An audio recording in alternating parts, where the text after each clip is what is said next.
How's everybody doing out there this week? This is Pete Richter, the old retired Baltimore cop from Baltimore, one of the last of the footmen. And I pledge allegiance to the flag of the United States of America, to the republic for which it stands, one nation, under God, indivisible, with liberty and justice for all. We're up here at Liberty Works Radio Network. And the phone number, 410-848-9191. 410-848-9191. And we're going to talk about that other side of the badge. There's two sides to every story, and the third one's usually correct, but there's another side of that badge. And before we even get started, I want the people out there to know that most cops want to do a good job. Most cops do the right thing. But there's those that don't. And that's what we're talking about. And your first line of defense for your constitutional rights is you. Your second line of defense is the police. And in Baltimore we say police, not police. But they're dropping the ball. Too many of them are dropping the ball. I'm going to send a challenge out to Congressman Dutch Ruppersberger. You've probably all seen it on television and in the news that the Supreme Court ruled in favor of the protesters at soldiers and Marine funerals. The Supreme Court ruled that they have the First Amendment right to protest, and it's free speech to hold a sign up. Well, Congressman Dutch Ruppersberger, Maryland here, is going to try to get legislation passed where they curb this right a little bit, that these protesters won't be able to protest, I think it's an hour before, during, and an hour after the funeral, and that they're going to have to be 25 foot away from, where they want to protest. Well, nobody that I know, including me, is for protesting some warrior's funeral. It's not the warrior's fault what kind of war he's in. Swears an allegiance to that Constitution to fight for this country. He goes where they send him. That's where he goes, where they send him. So nobody, like I say, including me, is for protesting these funerals. So why is Dutch Ruppersberger going to try to, put some legislation in to curb these people's rights? I mean, and here's what Dutch said. He doesn't agree with the decision, but he understands it. Well, Dutch Ruppersberger is a lawyer, and he was a county commissioner in Baltimore County. Now he's his congressman. And I've got a free speech issue. And I'm going to write a letter to Dutch Ruppersberger asking for help on my First Amendment issue and some other things that are going on with the corruption in Queen Anne's County. And Dutch is a Republican, and I got a Republican senator that I'm going after for justice, and we'll see what Dutch wants to do. I'm saying Dutch is like the regular rest of the politicians. He's in it for the publicity. Man, what a good thing to champion. People protesting a dead warrior's funeral. Everybody's for that. But that free speech is for the guy that's going up against the politicians also, and that's what I'm doing, and I'm hitting the brick wall everywhere I go. Well, what we're going to do on this radio show is I'm going to write this up. I'm going to write a request for help from Congressman Dutch Ruppersberger to hook me up with the Justice Department, the FBI, or the Attorney General's Office of Maryland. And I've already written to all these people in one ear and out the other. And I've got all the evidence to back up what I'm talking about. And a fella told me something tonight that really makes a lot of sense. Fighting the government, fighting for your rights against the government when the government's wrong is like hitting a hornet's nest with a stick. The more you hit it, the more they come after you. You hit that hornet's nest, and here comes 10. Hit it again, you might have 100. You keep hitting it, they're going to sting you to death. Fight a hornet's nest with fire, not a stick. And that's exactly what happens when you fight the government, especially when you're right and you have the Constitution on your side and you can't get the law enforced. It's really a shame. But anyway, that's what I'm going to do. And like I say, every week we'll get up here and we'll talk about it. But right now, what I'm going to do is I'm going to get my flat top guitar out here, and I'm going to sing us a song. And this song here, in my estimation, should be the national anthem, because that national anthem is just so hard to sing. And this one's not too bad, and it kind of goes like this, ladies and gentlemen. This land is your land, this land is my land, from California to the New York Island, from the redwood forest to the Gulf Stream waters. I said this land belongs to you and me.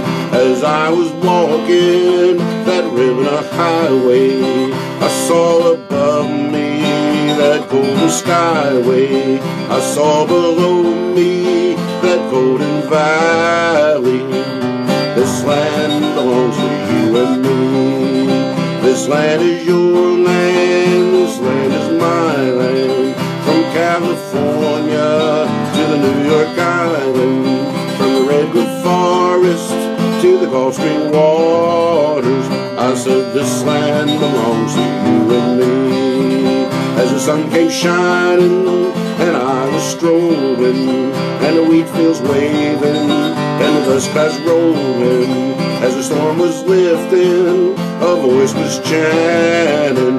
It said this land belongs to you and me. This land is your land, this land is my land, from California to the New York Island, from the redwood forest to the Gulf Stream waters. I said this land belongs to you and me. Nobody living can ever stop me, 'cause I go walking that freedom highway. Nobody living can make me turn back.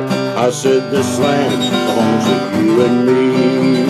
This land is your land, this land is my land, from California to the New York Island, from the redwood forest to the Gulf Stream waters. I said this land belongs to you and me. Yeah, this land belongs to you and me. Might belong to us, but if we ain't willing to fight for it, we're going to lose it.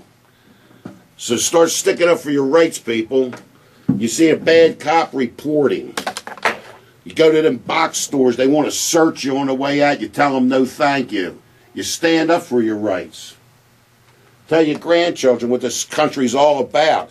Sure ain't the dollar bill, but then again it is. Last week I got started to talk about a raid on the block by the Maryland State Police. I talked a little bit about the block.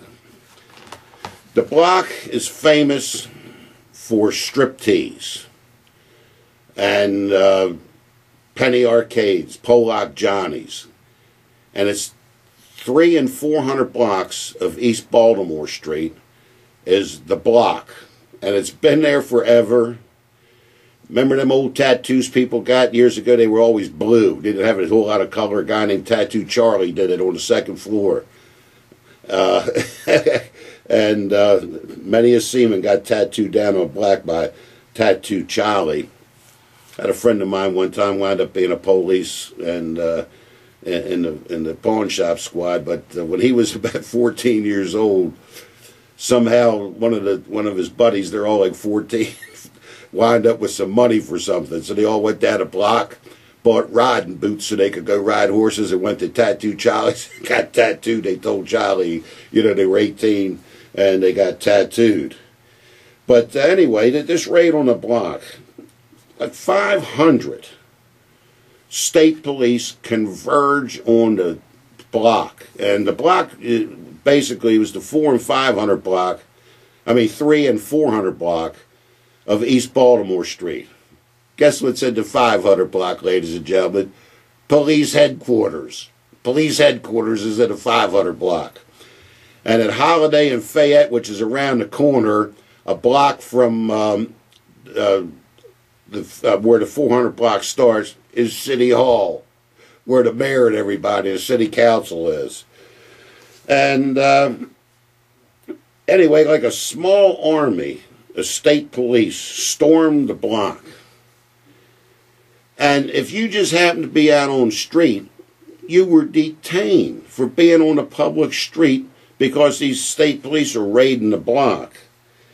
And they were raiding the block basically for drugs, they said. And they had every joint down on the block, made a whole bunch of arrests, and 95% of them were thrown out of court because they were illegal arrests.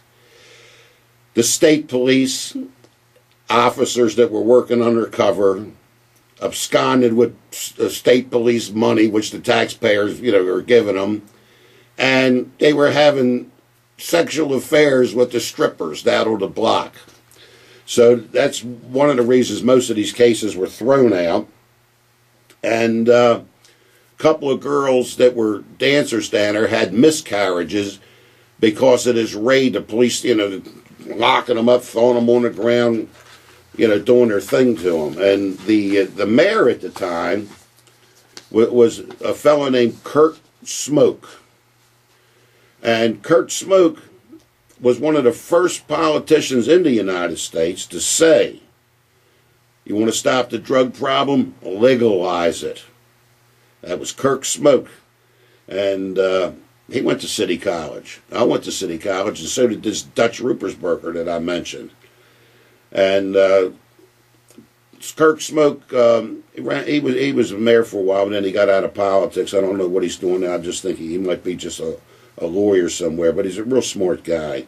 And the prior mayor, before Kurt Smoke, was Donald Schaefer. Donald Schaefer was the city council, president of the city council, mayor for 20 years, then he becomes the governor. You got to remember now, he was born and raised in Baltimore, and City Hall's only a block away from the block. And he's the governor when he gets involved with the Maryland State Police on this raid. The state police and superintendent at the time was a guy named Larry Tolliver. And when Schaefer became the governor, Tolliver was his chauffeur. Ain't long before Tolliver is the superintendent of the Maryland State Police, and according to the newspapers, they passed over a lot of qualified guys with more time on the job and better records for fighting crime to put Tolliver in charge. And one of the reasons I mentioned Schaefer and Tolliver is in my quest for justice and my constitutional rights. I'm an old cop. I try to play by the rules, but I work my way up the food chain. And finally, I go to see Schaefer. But Schaefer at this time is the controller for the state of Maryland, and Larry Tolliver is in his office. And a lot of people don't know how this political game is played. You never get to talk to the heavyweight. He always has a buffer. If you remember the movie Godfather, that guy Cheech was being interviewed by the congressman up there, and he was talking about buffers. He never talked to the Godfather. He always talked to a buffer. And one of them politicians says, seems like you got a lot of buffers. And the guy Cheech laughs and said, that's right, a lot of buffers. But these politicians are the same way. I wonder why. Why do they need a buffer? They better than us? They're not royalty. We're paying their salaries, but they all got a buffer. So I want to get to Schaefer to get some help here. And I got to go to the buffer, who's Larry Tolliver, who was in charge of this raid on the block that was a total fiasco. A disgrace to law enforcement. Well, anyway, I went there and talked to Larry Tolliver. He knows I'm telling the truth. That's the end of it. It goes in one ear and out the other talking to these guys. But we're going to start doing it on this radio show. I'm going to be writing reports, and I'm going to be telling the whole world out here how this system's run. There's that other side of the badge. Now, let's take a little break and get a coffee, and we'll come back. We'll have some more fun. Pete Richter, Liberty Works Radio Network. Hey, Pete Richter coming back to you, the old retired cop from Baltimore. We're talking about the block and the notorious Maryland State Police raid on the block. And it took them 4 months to get ready for this raid and spent over $360,000 of the taxpayers' money to raid this block. And they could have locked all these people. They could have went down. They could have took 5 Baltimore City police that know drugs and go down there and wipe the block out if they wanted to. But, you know, it's all about the money. And don't think I dislike the state police of Maryland, because there's a lot of good ones. But I tell you, there's another side of that badge with those guys, too. I remember during riots in 1968, the Maryland State Police come in. Now, we know they're fish out of water. We know that they're pretty boys with their, you know, shiny suits on, giving little old ladies warning tickets, you know, for seatbelts and stuff. We know this. We were a different kind of police. But I'm working the east side during that riot with my buddy Ted Brown, who's deceased now. He was a good police. And we're 2 in a car. We usually work by ourselves on foot, but the riots come, they put us in cars and give 2 guys in a car. State police, 4 to a car, 5 cars lined up. I can see this in my mind right now. They're facing eastbound on Preston Street at Milton Avenue in front of a bar called Perry's Circle Bar. Man, I'd like to have $500 for every homicide at, you know, at Perry's or near Perry's. You know, I could probably buy a new car. But that was a hot corner in them days. And I can remember with Ted that the looters are running around in gangs, and we get a call up there. And we pull up, and there's the Maryland State Police, five cars with 4 guys in it. They got all the equipment. Riot helmets, riot sticks, bulletproof vests, shotguns, you name it, they got it. Walkie-talkies, they got everything. We got a white shirt with a badge on it and a nightstick and our pistol, but that's all we needed. And I can remember getting in a battle, and they never even got out of the car. Never even got out of the car. They had a gang of these state police up at Druid Hill Park. They were stationed in there, and if they left, they all left together. As soon as they took care of whatever they're taking care of, they went right back there again. We were a different animal. You know, that riot's happening, that's my post. I know these people. I know these store owners. I know them old ladies that live out there that go to church every Sunday, and I'm going to protect them. And I don't care how many rioters are there, we're going in. These state police, it's a different ball game. But another reason they raided the block that came out in the newspaper, this is a good one. Downtown Baltimore, you know, it's high dollar property. Well, the block it's right in the middle of downtown, a prime real estate location, prime real estate. They took the inner harbor where the banana boats used to pull in, loaded with rats and bums and winos, and they turned that into Baltimore's inner harbor. Now it's surrounded by hotels and fancy restaurants, and the local people in Baltimore don't go down there. But the tourists come down there, and that property on the block is high dollar. And according to the newspaper, that raid was an attempt to get them people out of there. Well, the block's still there. It's still there. And it's seedy now. There was a time when Blaze Starr was down at 2 O'Clock Club. Gypsy Rose Lee was over at Gaiety Burlesque House. Jackie Gleason, Red Skelton, all these kind of guys, these comedians played these places. And, you know, groups of adults would go down there dressed up with suits and ties, and women all dressed up with their pocketbooks, and they'd go down to the 2 O'Clock Club and see a burlesque show.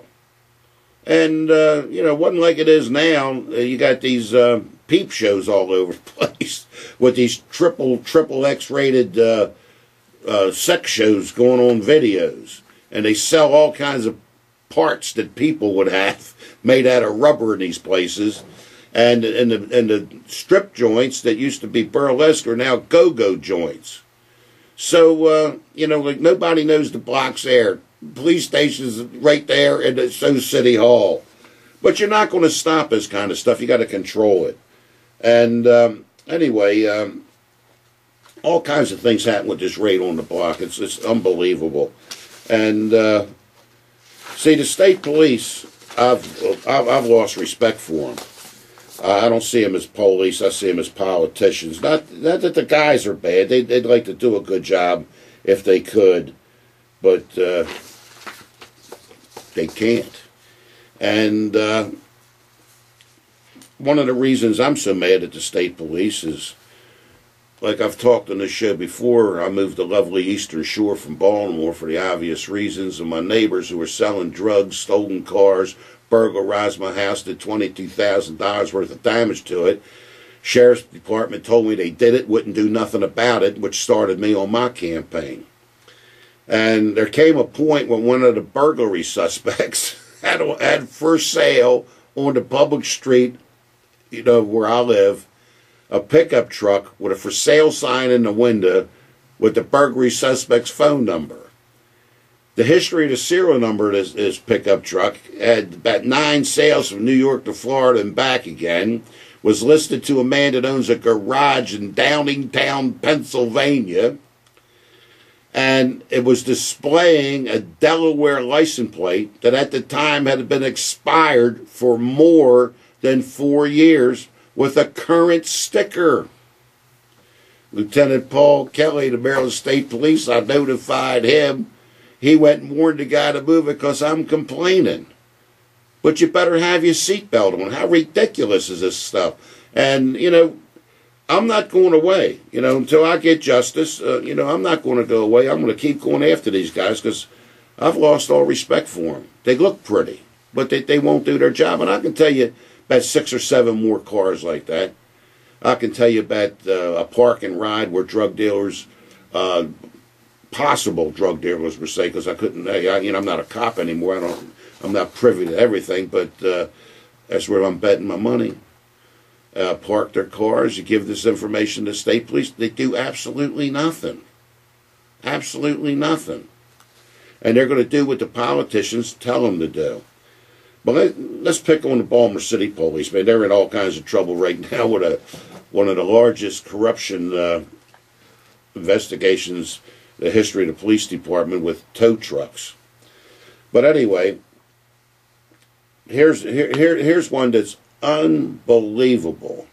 A fellow named Gregory, black guy, lives in Baltimore City. At one time, he was a gangbanger. And, he was a street dude, and you grow up in the ghetto, and you're going to be a street dude, too. I don't care who you are. You're going to get involved. Very few don't, but most of them do. Well, anyway, he did his time in jail and everything else, and then he straightens his life out. And he winds up starting a business, getting involved with youth organizations to keep young kids off of drugs, becomes a mentor for young kids, helping them to keep off of the drugs. And he also becomes an informer for the Baltimore City Police Department. And he's out one night and he winds up talking to some gangsters. One of them's got a gun. So Mr. Gregory gets to a phone and he calls the city police and tells them the guy in such and such a location, he's armed with a gun, going to do some dirt with it. Well, instead of sending the uniform police, here comes the narcs. Well, there's another name they call them in the city. I'm losing it right now, but here they come. Now, picture this: you're the bad guy. You're the bad guy in Baltimore or any other big city. You're selling drugs. Drug dealers are constantly shooting each other over the profits. So if you're the bad guy with a gun and you see a couple guys running around the corner at you in plain clothes, what are you going to think? You're going to think they're the other drug dealers coming after you. Well, lo and behold, the only guy shot and killed is the informer, Mr. Gregory. 4 bullets in his back. Shot in the back 4 times by the police. Can you believe that? So do you call the cops? They had a family in Baltimore City that reported some drug dealing, and they burnt the house down with the people in it. The average person on the street's not going to call the police. You're liable to get killed. You're liable to get shot in the back. You know, not that they're all going to do that, but that possibility is there. And there's a lawyer in Baltimore named Dwight Pettit. He handles a lot of these cases where the police are, you know, shooting people, beating them up, or any kind of wrongdoing. And what he says is the juries say that if the police have any reason to draw their weapons, Baltimore juries are going to give them the benefit of the doubt. So what's a reason to pull your gun? If we pulled our guns out in the day, you better be ready to write a report why you're pulling your gun out. And if you're pulling your gun out, you better be ready to use it. So our guns didn't clear leather until they had to. They're shooting each other now. You had about 2 months ago, you had police in plain clothes shot 26 times by other police in the city. They're out of control. It's as simple as that. They're just out of control, and it's getting worse by the day. And we got to hold these cops accountable. We got to pat the good ones on the back and say, good job, fella. But these ones that aren't doing their job, they got to go. They got to go. And they're the way they are because they're protected by the system. And the system that we have, 95% of the time, the right thing is done. Reason? Routine, run-of-the-mill stuff, no politics involved, no money involved. But when it comes time to do the dirty thing, they don't have any trouble doing it. And get on the YouTube. You got you computer people out there. Get on the YouTube and look up one word: Pete Richter videos.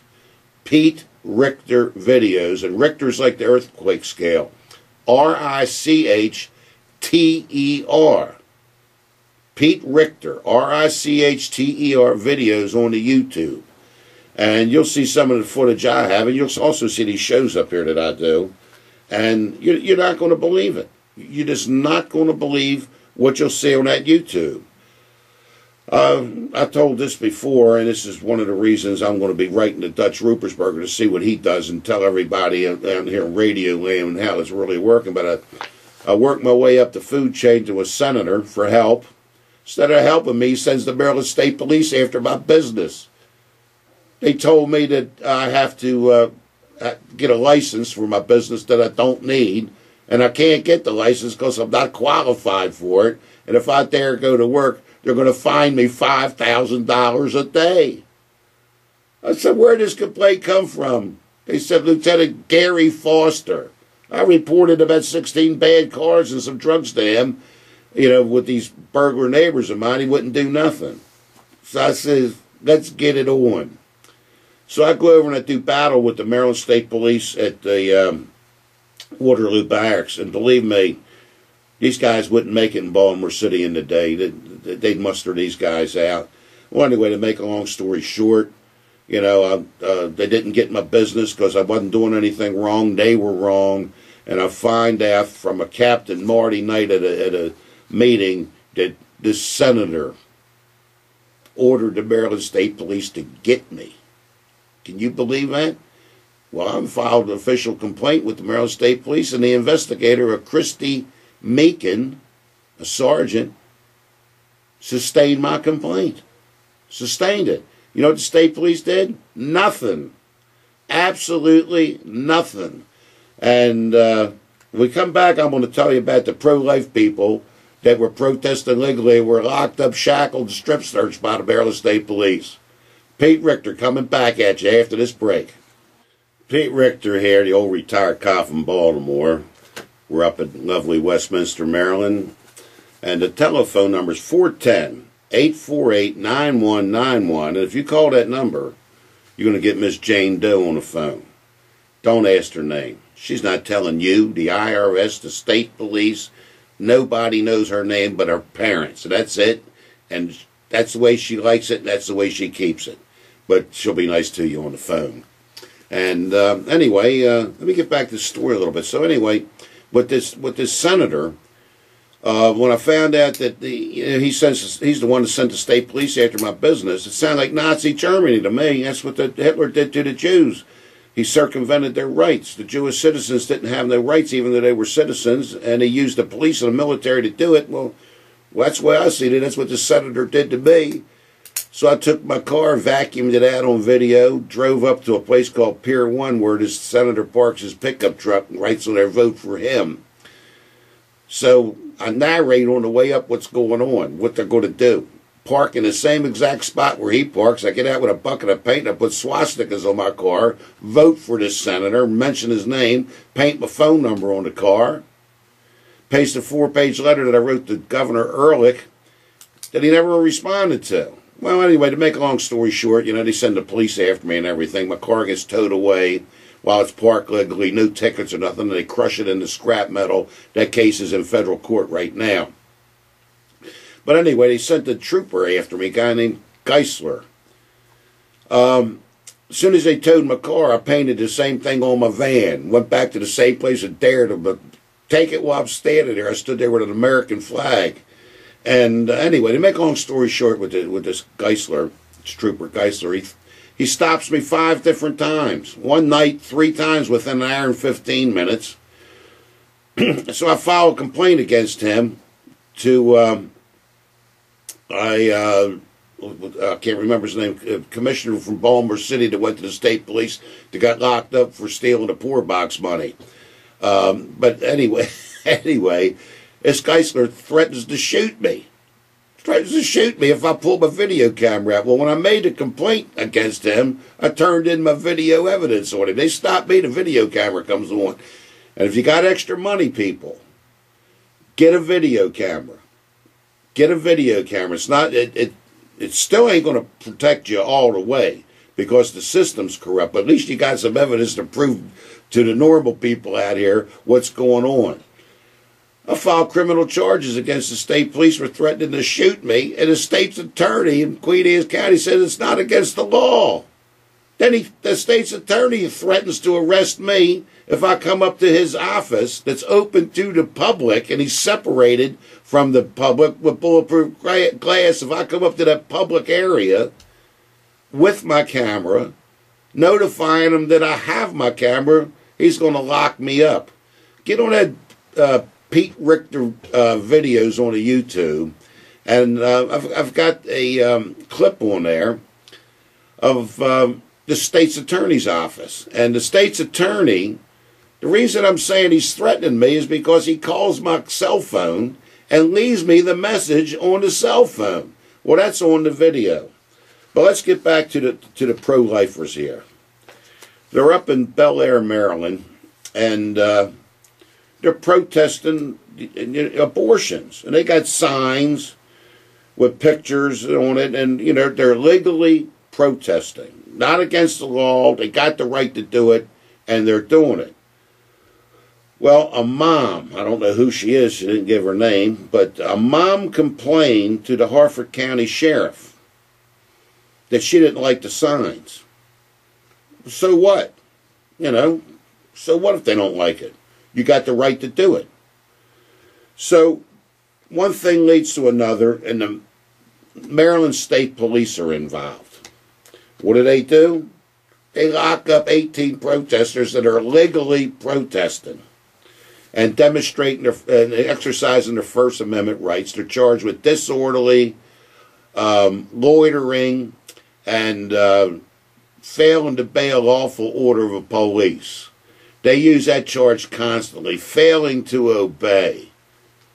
You don't have to obey the police unless the order is lawful.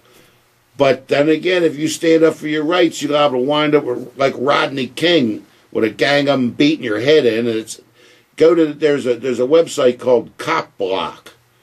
You go to this Cop Block and you'll see all these videos, actual footage of the police acting like the Hells Angels. It's like unbelievable. But anyway, they lock all these people up. They're pro-life people. They're against abortion. Is what they're against. They see that as you're killing a human being, and they're against that, and they have all the right to protest. They're strip searched. 3 of these girls that they locked up, and these are college-age girls, so some of them are teenagers. They take them to the lockup in handcuffs and shackles and strip search them. Strip search them. One girl was strip searched twice. Now tell me why you got to strip search somebody exercising their First Amendment rights. Well, one of the reasons is that word will get out. They're going to strip search you. You get locked up here by the state police in Bel Air, Maryland. That's Harford County. They're going to strip search you. Well, that scares a lot of people. People are afraid of the police.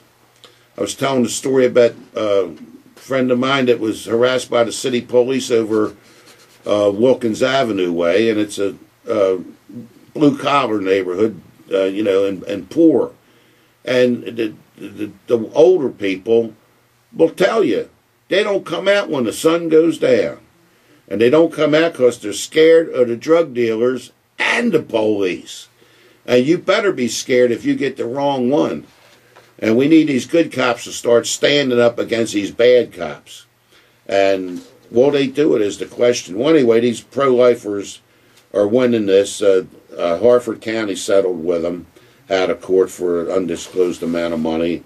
And that'll help them with their case. They're suing, the Maryland State Police and a couple other people. The detention center up there has already changed their policies where they're not going to strip search you if you're locked up for exercising your First Amendment rights. So that's a step in the right direction. And it's just a shame that it happens this way.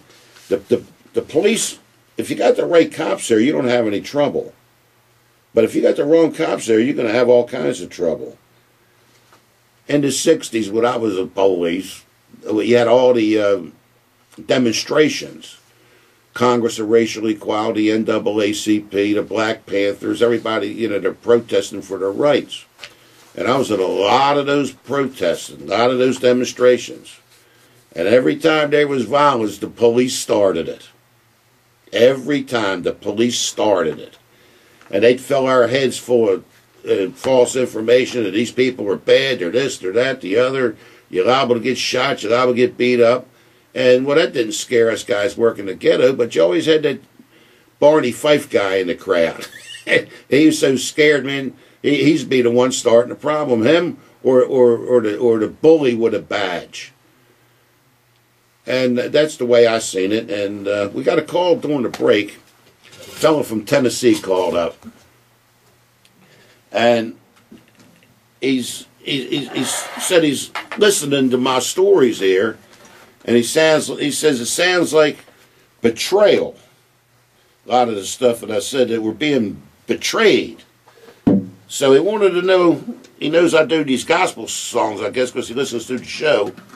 And his name was Ted, and he wanted to know if I knew this song about Judas, and I happen to know it, and I don't even know what it's called, but it tells that age-old story that everybody knows from the Bible.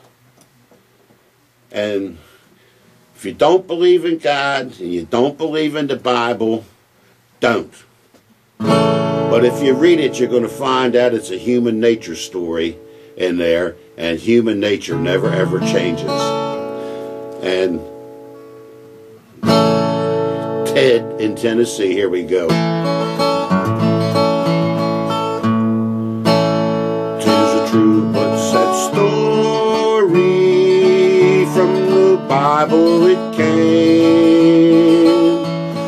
Tells how Judas sold our Savior in shame.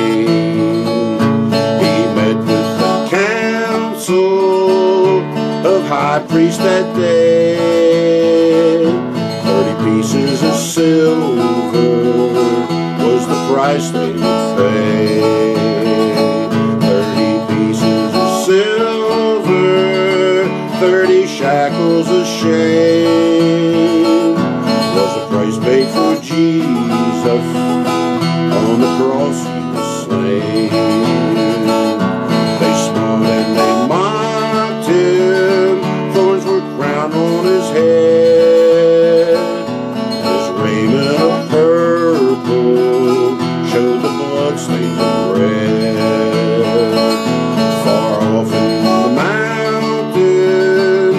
with face towards the sun. Just paid for mercy for what he had done. He gave back the silver for his heart filled with strife. And there in the mountains he took his own life. Yeah, betrayal. That's Judas. That's the story with Jesus. That's 2,000 years ago. They were betraying, and 10,000 years before that they're betraying. And here we are, we're being betrayed by our own government. What a shame. What a shame. But don't give up hope, people. Stand your ground. Stand up for what's right. Teach your kids what that Constitution's about. Tell them who Ira Hayes is and Audie Murphy. Ira Hayes, that was the Indian, put that flag up at Iwo Jima. Come back to the United States, wind up being a drunk, died in a ditch. I think Tony Curtis did a movie on him. Audie Murphy, the most decorated soldier of World War II, became a movie star. But anyway, let's stand up for that Constitution, and when these police do what they do, jump on them. Listen to this dumb thing. They're trying to pass legislation in Maryland, and they've done it in other states, where you can't be on the phone, handheld, or texting while you're in your car. But you can have a laptop computer and play with that while you're driving. The police have laptop computers on their dashboards while they're driving down the road 90 miles an hour to get a donut. They're checking things on the computer. Now, how dumb is that? It's already against the law to drive negligently. Give the guy the ticket for that. Why do you need a law? Down where I live, to get home, I got to go across the Bay Bridge. In the summertime, it's all backed up, bumper-to-bumper traffic. You can't go nowhere. Well, guess what? I won't be able to talk on the phone, handheld, sitting in the backup for an hour. Tell me that makes sense. And, you know, Dudley Do-Right out there is going to say, oh, they wouldn't give you a ticket for that. Barney Fife would. And there's a lot of Barney Fifes out there. And we don't have enough time this week. I got an article here out of the paper. They're talking about police crimes. Approach to police crimes is changing. And this is another good article. They just had an election in Baltimore City where the state's attorney was voted out. Her name was Jessamine. And a guy named Bernstein beat her out. Well, Jessamine would go after the police. She had a list of police that she would not allow testify in court because they don't believe them. Judges have stated in the newspapers that there's certain cops that are liars. Now, what good is a police that's a liar? Mark Furman's one. That's why one of the reasons O.J. walked. Mark Furman never used the N-word, he said, and that turned out to be a lie. And once the policeman lies, his word is no more good. But anyway, look, God bless America. If that's politically incorrect, that's just too bad. Stand up for what's right, people. And I'll see you next week. Pete Richter signing off.